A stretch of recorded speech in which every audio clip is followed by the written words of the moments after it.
నమస్కారం. నా పేరు శ్రీరామ్ శర్మ.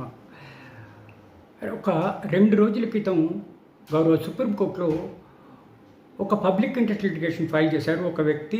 ఏమని అంటే ఎల్ఎల్బి 5 years డిగ్రీ ఉండకూడదు, 3 years ఉండాలి, 2 ఏళ్ళు టైం వేస్ట్ ఎందుకు అని చెప్పేసి గౌరవ సుప్రీంకోర్టులో పబ్లిక్ ఇంట్రెస్ట్ లిటిగేషన్ ఫైల్ చేశారు.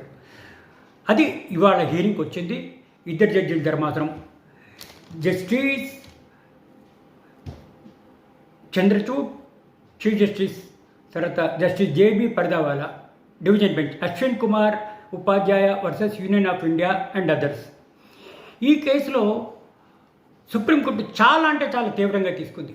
అంటే ఏంటి, 5 ఏళ్ళు వద్దా, 2 ఏళ్ళు చెయ్యాలా, అసలే 3 ఏళ్ళు వేస్ట్, 5 ఏళ్ళు కూడా వేస్ట్, ఇంకా ఎక్కువ చెయ్యాలి, మెచ్యూరిటీ ఉండాలి, సొసైటీని చదవాలి అని చెప్పేసి దీన్ని డిస్మిస్ చేయబోతుంటే దాన్ని విత్డ్రా చేసుకోవడానికి పర్మిషన్ అడిగి అతి కష్టం మీద ఈ రిట్ పిటిషన్ విత్డ్రా చేసుకున్నారు సదరు పిటిషనర్ ఉపాధ్యాయ గారు.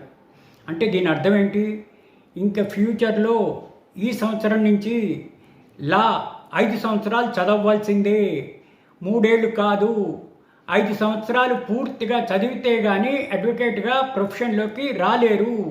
ఈ రిట్ పిటిషన్ని పబ్లిక్ ఇంట్రెస్ట్ లిటిగేషన్గా కాకుండా ఇది వేస్ట్. ఇది ఇలా మీరు స్టూడెంట్స్ జీవితాలతో ఆడుకోవడానికి ఇటువంటి కేసులు ఫైల్ చేస్తున్నారు. మీరు ఇప్పుడు విత్డ్రా చేసుకోకపోతే హెవీ కాస్ట్ ఇంపోజ్ చేసే అవకాశాలు ఉన్నాయని చెప్పి ఒక సూచన చేస్తే సదరు పిటిషనర్ కాళ్ళ వెళ్ళపడి ఆ రిట్ పిటిషన్ని పబ్లిక్ ఇంట్రెస్ట్ లిటిగేషన్ని విత్డ్రా చేసుకున్నాడు.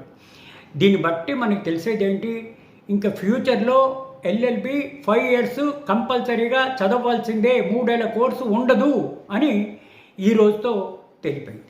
Thank you.